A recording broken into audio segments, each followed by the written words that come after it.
زمین جس پر صدیوں تک ایک ایسا بادشاہ حکومت کرتا تھا جو صرف تاج کا نہیں بلکہ خدا ہونے کا دعویٰ بھی کرتا تھا۔ وہ کہتا تھا میں ہی تمہارا سب سے بڑا رب ہوں۔ لوگ اس کے سامنے جھکتے تھے، اس کے نام سے کانپتے تھے، اس کے حکم کو قانون نہیں بلکہ عقیدہ مانتے تھے۔ لیکن ایک رات ایک خواب نے اس کی نیند چھین لی اور اسی خواب نے ان کے خاتمے کی کہانی لکھ دی۔ یہ کہانی ہے فرعون کی، مصر کا سب سے بڑا طاقتور بادشاہ۔ مصر نیل ندی کے کنارے بسا وہ ملک جہاں کھیت سونا اگلتے ہیں، جہاں محل آسمان سے باتیں کرتے ہیں، اور اسی ملک کے بیچ ایک ایسا انسان تھا جس کے پاس طاقت بھی تھی، دولت بھی تھی، لیکن نہیں تھی تو صرف انسانیت۔ فرعون کا گھمنڈ آسمان کو چھو چکا تھا۔ وہ لوگوں کو غلام بنا کر رکھنا چاہتا تھا، خاص کر بنی اسرائیل کو۔ ان پر ظلم کرتا تھا، ان کے بچوں کو مار ڈالتا تھا اور ان کی عورتوں کو زندہ چھوڑ دیتا تھا۔ کیوں؟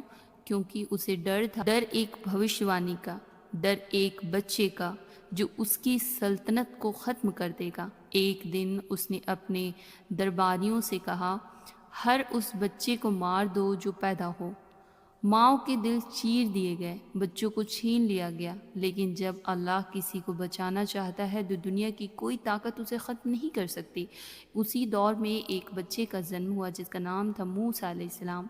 اللہ نے ان کی ماں کے دل میں الہام ڈالا، اسے ایک صندوق میں رکھ کر ندی میں بہا دو۔ سوچئے ایک ماں اپنے بچے کو اپنے ہاتھوں سے ندی میں بہا دے، لیکن یہ اللہ کا حکم تھا، اور وہی ندی اس بچے کو لے کر پہنچی سیدھے فرعون کے محل تک۔ فرعون کی بیوی آسیہ نے جب اس بچے کو دیکھا تو ان کا دل پگھل گیا۔ اس نے کہا، اسے مت مارو، یہ میری اور تمہاری آنکھوں کی ٹھنڈک بنے گا۔ اور یہیں سے شروع ہوئی فرعون کی اندھ کی کہانی۔ جس بچے کو وہ مارنا چاہتا تھا وہی بچہ اس کے محل میں پلنے لگا۔ سال گزرتے گئے، موسیٰ علیہ السلام بڑے ہوئے۔ ایک دن ایک حادثہ ہوا، جنہوں نے غلطی سے ایک آدمی کو مار دیا اور پھر انہیں مصر چھوڑ کر جانا پڑا۔ لیکن اللہ نے انہیں چنا تھا۔ ایک دن طور پہاڑ پر اللہ نے اسے کلام کیا، انہیں نبی بنایا اور حکم دیا، جاؤ فرعون کے پاس اور اسے کہو اللہ کی بندگی کریں۔ سوچئے جس فرعون کے سامنے لوگ کانپتے تھے، اس کے سامنے ایک انسان کھڑا ہو کر کہتا تو خدا نہیں، خدا صرف ایک ہے، وہ ہے اللہ۔ فرعون ہنس پڑا، اس نے کہا، کیا میں تمہیں اپنا رب نہیں دکھتا؟ اور پھر اس نے اپنی طاقت کو دکھانا شروع کی۔ موسیٰ علیہ السلام نے کہا، اگر تم سچ میں طاقتور ہو تو مقابلہ کرو۔ ایک دن طے ہوا، جادوگر بلائے گئے، ہزاروں لوگ اکٹھا ہوئے۔ جادوگروں نے اپنے جادو سے رسیوں کو سانپ بنا دیا۔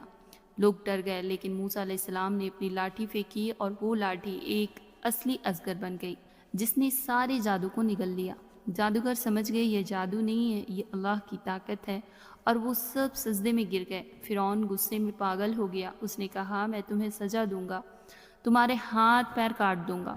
لیکن اب سچ بالکل سامنے آ چکا تھا۔ فرعون نے ظلم اور بڑھا دیا۔ تب اللہ تعالیٰ نے ایک ایک کر کے اس پر عذاب بھیجنا شروع کیا۔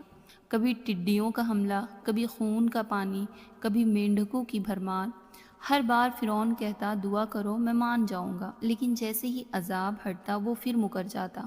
آخرکار وہ دن آ گیا جب اللہ نے موسیٰ علیہ السلام کو حکم دیا، اپنی قوم کو لے کر نکل جاؤ۔ رات کا وقت تھا، موسیٰ علیہ السلام نے اپنی قوم کو لے کر نکل پڑے۔ جب فرعون کو پتہ چلا تو وہ اپنی فوج لے کر پیچھے بھاگا۔ آگے سمندر، پیچھے فرعون۔ لوگ ڈر گئے، اس نے کہا، اب تو ہم پکڑے جائیں گے۔ موسیٰ علیہ السلام نے کہا، نہیں، میرا رب میرے ساتھ ہے، اور پھر انہوں نے اپنی لاٹھی سمندر پر ماری۔ سمندر پھٹ گیا، بیچ میں راستہ نکل آیا، لوگ گزر گئے اور فرعون اپنے گھمنڈ میں اسی راستے میں اتر گیا۔ جیسے ہی وہ بیچ میں پہنچا، اللہ نے حکم دیا، سمندر واپس میں مل جا۔ لہروں نے فرعون کو گھیر لیا۔ اب وہ چلا رہا تھا، میں ایمان لاتا ہوں موسیٰ کے رب پہ، لیکن اب بہت دیر ہو چکی تھی۔ اللہ نے کہا، اب جب تو نافرمان تھا، اور اسی پانی میں فرعون ڈوب گیا۔ لیکن کہانی یہیں ختم نہیں ہوتی ہے دوستو۔ اللہ نے اس کے جسم کو بچا لیا تاکہ قیامت تک لوگ دیکھ سکیں کہ گھمنڈ کا انجام کیا ہوتا ہے۔ آج بھی اس کا جسم موجود ہے، ایک نشانی، ایک سبق بن کر۔ جو خود کو بڑا سمجھتا ہے اس کا انجام یہی ہوتا ہے۔ یاد رکھو، طاقت، دولت اور حکم سب ختم ہو جاتی ہے، لیکن اللہ کی پکڑ سے کوئی نہیں بچ سکتا۔ تو اگر ہماری ویڈیو آپ نے یہاں تک واچ کر لی اور آپ کو پسند آتی ہے تو فیملی فرینڈ سے ہماری ویڈیو کو ضرور آپ شیئر کریں۔ کون سا واقعہ آپ کو نیکسٹ چاہیے یہ بھی آپ کمنٹ باکس میں ضرور بتائیے گا. ملتی ہوں نیکسٹ ویڈیو میں، تب تک کے لیے آپ اپنا بہت سارا خیال رکھیے گا. اللہ حافظ.